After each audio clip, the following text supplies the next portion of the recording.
Gulf ఏజెంట్ల పేరిట మోసం చేస్తున్న నకిలీ ఏజెంట్లపై కేంద్ర రాష్ట్ర ప్రభుత్వాలు చర్యలు తీసుకోవాలని గల్ఫ్ కార్మికుల అవగాహన వేదిక తెలంగాణ రాష్ట్ర అధికార ప్రతినిధి గాజుల సంపత్ కుమార్ కోరారు.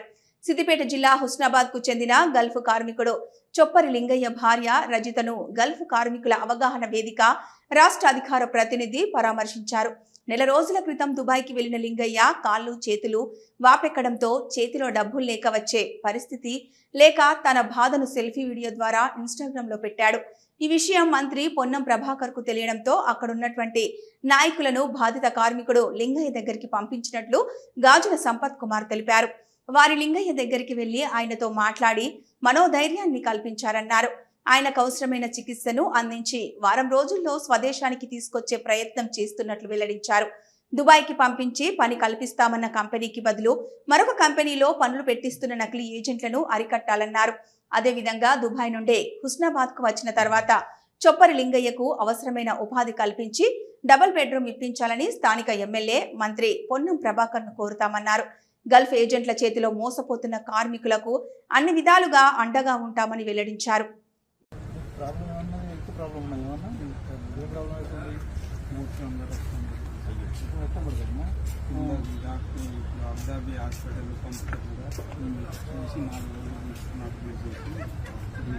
చొప్పరి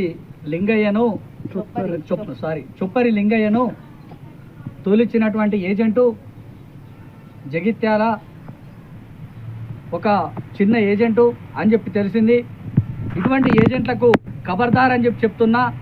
దాన్ని ఇంటికి రప్పించేందుకు మేము ఖచ్చితంగా మంత్రి గారి దృష్టికి తీసుకోబోతామని చెప్పి వాళ్ళు కూడా చెప్పడం జరిగింది. మేము కూడా ఖచ్చితంగా అతనికి గురించి ఎమ్మెల్యే గారి దృష్టికి మరియు మంత్రి గారి దృష్టికి తీసుకోబోయి అతనికి ఇక్కడ వచ్చిన తర్వాత కూడా ఏదో ఒక ఉపాధి కల్పించి అతనికి ఒక డబుల్ బెడ్రూమ్ ఇల్లు ఇప్పించి వాళ్ళ యొక్క కుటుంబానికి ఏదో ఒక భరోసా కల్పించాలని చెప్పేసి మేము కోరుతున్నాం. దాని మీద ఖచ్చితంగా మేము ఎమ్మెల్యే గారి దృష్టికి కూడా తీసుకోపోవడం జరుగుతుంది. నా పేరు గాజుల సంపత్ కుమారు.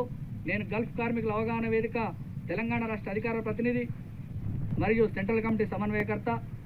జై ఎన్ఆర్ఐ పాలసీ.